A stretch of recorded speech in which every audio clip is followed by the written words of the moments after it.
History of the World by J. M. Roberts. Book 8, The Latest Age. Chapter 1, Perspectives, Principalities and Power. The aggrandizement of the state, if we may so put it, thus long met with little effective resistance. Even in countries where governments have traditionally been distrusted or where institutions exist to check them, people tend now to feel that they are much less resistible than even a few years ago. The strongest checks on the abuse of power remain those of habit and assumption. So long as electorates in liberal states can assume that governments will not quickly fall back on the use of force, they do not feel very alarmed. But the cause of liberal democracy worldwide does not always look very hopeful. There are now more authoritarian political regimes in the world than in 1939, though, since changes in Greece, Portugal, and Spain in the 1970s, and later in Eastern European countries, few in Europe. This is a measure of the narrowing base of what was once thought to be the cause of the future, but seemed to turn out to be only that of a few advanced societies of the 19th century. Furthermore, the forms of liberal politics have, indeed, in one sense, prospered, for democracy and constitutionalism are more talked about, and nationalism is stronger than ever. Yet, the substantial freedoms once associated with these ideas are often non existent or conspicuously in danger, and even if most states now claim to be democratic, the lack of any but historical and circumstantial connections between nationalism and liberalism is more obvious than ever. One reason for this is that those ideas have been exported to contexts inimical to them. It is unhistorical to deplore the outcome. As Burke pointed out long ago, political principles always take their color from circumstances.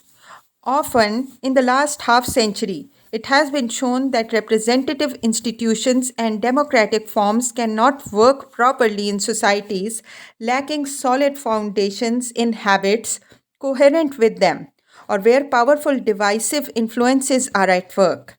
In such circumstances, the imposition of an authoritarian style of government has often been the best way of resisting social fragmentation once the discipline imposed by the colonial power is withdrawn. Only too obviously, this has not meant great freedom in most post colonial countries. Whether greater happiness has followed may be more debatable, but cannot be assumed. The role played by the urge to modernize the strengthening of the state, something prefigured long ago outside Europe in a Mehmet Ali or a Kamal, was an indication of new sources from which the state increasingly drew its moral authority. Instead of relying on personal loyalty to a dynasty or a supernatural sanction, it has come to rely increasingly on the democratic and utilitarian argument that it is able to satisfy collective desires.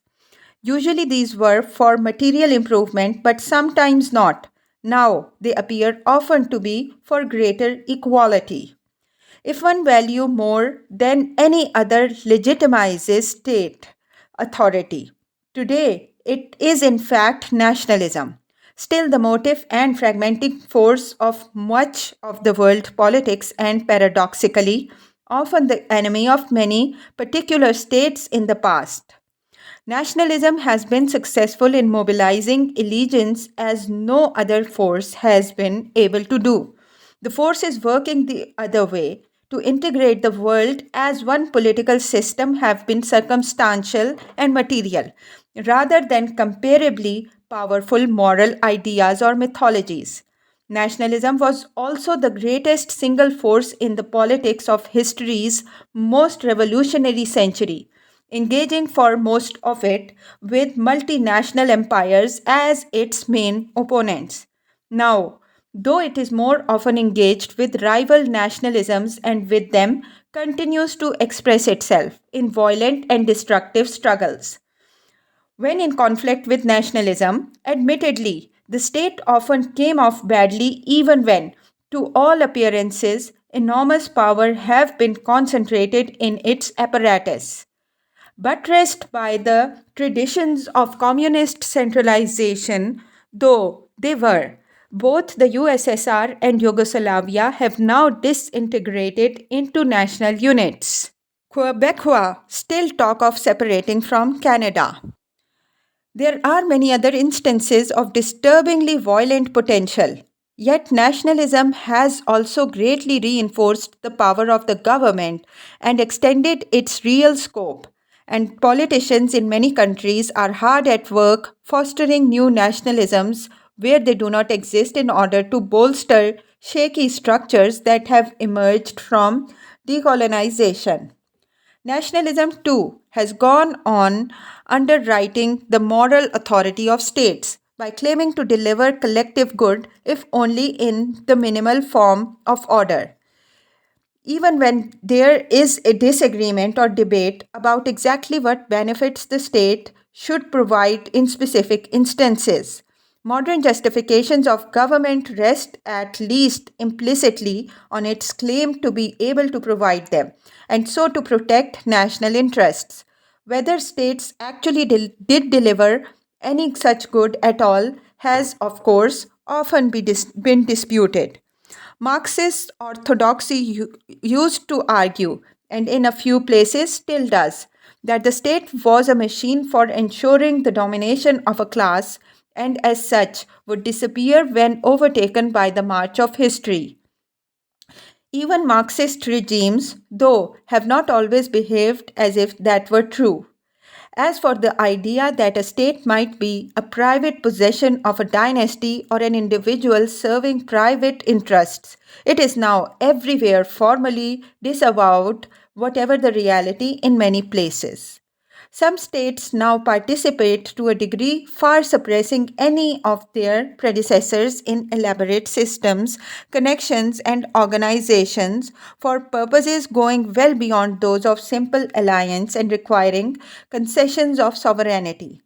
Some are grouping to undertake specific activities in common, some give new opportunities to those who belong to them while others consciously restrict state power. They differ greatly in their structures and their impact on international behavior. The United Nations is made up of sovereign states, but it has organized and authorized collective action against any individual member of the League of Nations, or earlier associations never did. On a smaller but important scale, regional groupings have emerged requiring the observance of common disciplines. Some, like those of Eastern Europe, have proved evanescent. But the European Union, even if many of the visions that attended its birth remain unrealized, inches forward.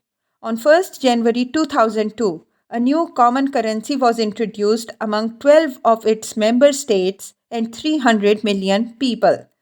Nor are formal organizations the whole story.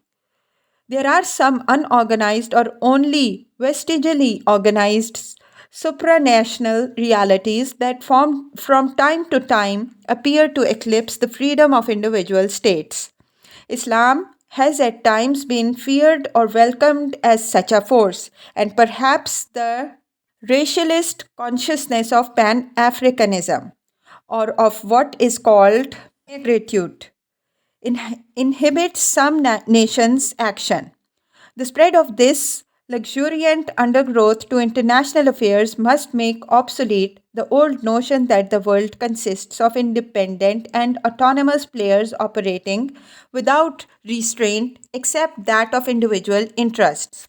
Paradoxically, the first substantial interstate structures emerged from a century in which more blood was shed by states in quarrels with one another than ever before.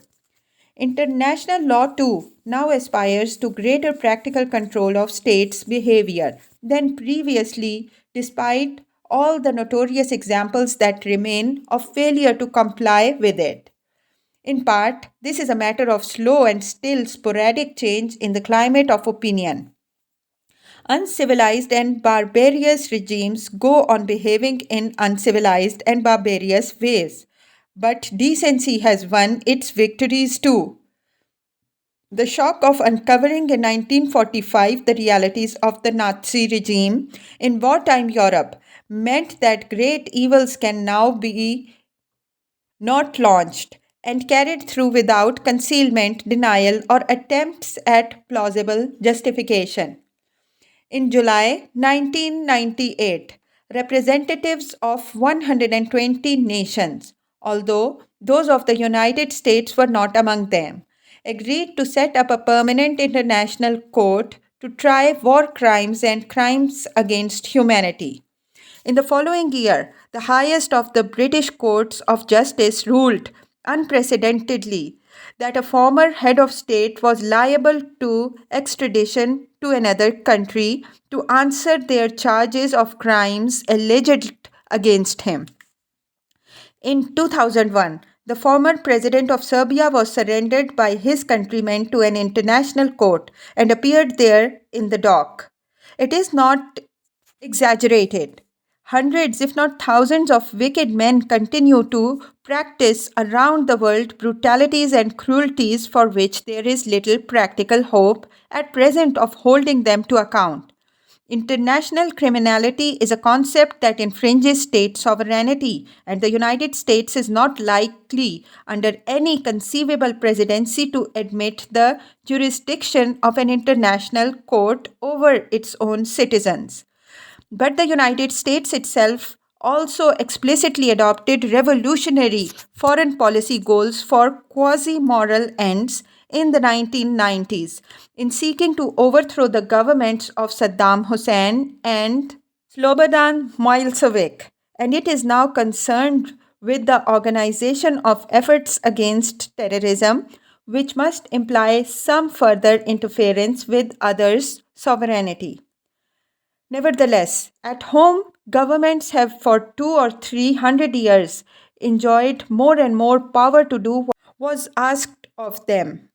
Lately, economic distress in the 1930s and Great Wars required huge mobilization of resources and new extensions of governmental power. To such forces have also been added demands that governments indirectly promote the welfare of their subjects and undertake the provisions of services either unknown hitherto or left in the past to individuals or such natural units as families and villages. The welfare state was a reality in Germany and Great Britain before 1914. In the last 50 years, the share of GDP taken by the state has shot up almost everywhere. There has also been the urge to modernize. For few countries outside Europe achieved this without direction from above, and even in Europe, some countries have owed most of their modernization to the government. The 20th century's outstanding examples were Russia and China, two great agrarian societies that sought and achieved modernization through state power. Finally, technology through better communications, more powerful weapons, and more comprehensive information systems has advantaged those who could spend most on it, governments. Once, and not long ago, even the greatest of European monarchies could not carry out a census or create a unified internal market. Now, the state has a virtual monopoly of the main instruments of physical control. Even 100 years ago, the police and armed forces of governments unshaken by war or uncorrupted by sedition gave them a security.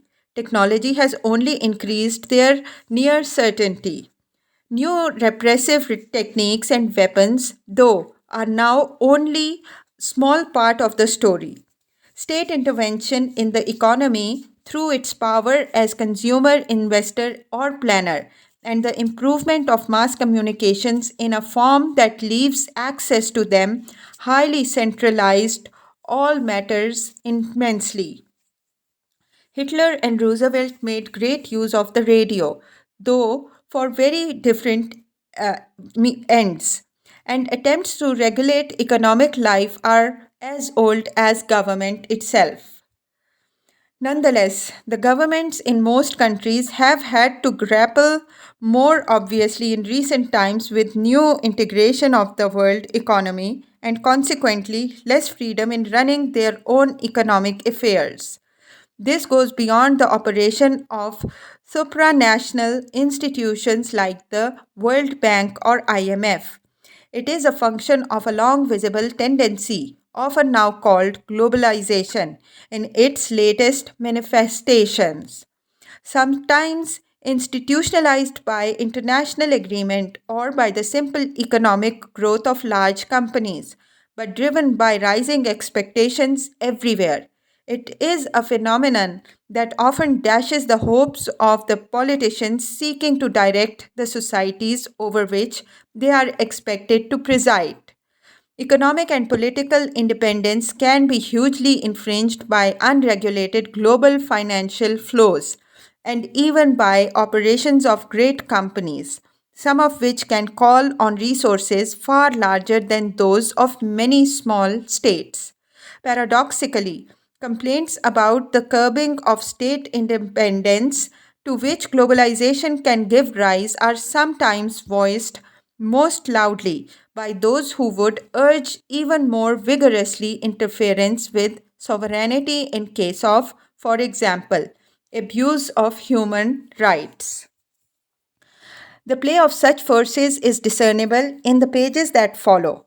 Perhaps they are bringing about some reduction in state power while leaving forms largely intact as power accumulates elsewhere. This is at least more probable than that radical forces will succeed in destroying the state. Such forces exist and at times they draw strength from and appear to prosper in new causes. Ecology, feminism, and a generalized anti nuclear and peace movement have all patronized them. But in 40 years of activity, they have only been successful when they have been able to influence and shape state policy, bringing changes in the law and setting up of new institutions. The idea that major amelioration can be achieved by altogether bypassing so dominant an institution still seems an unrealistic goal, as it was in the days of the anarchistic and utopian movements of the 19th century.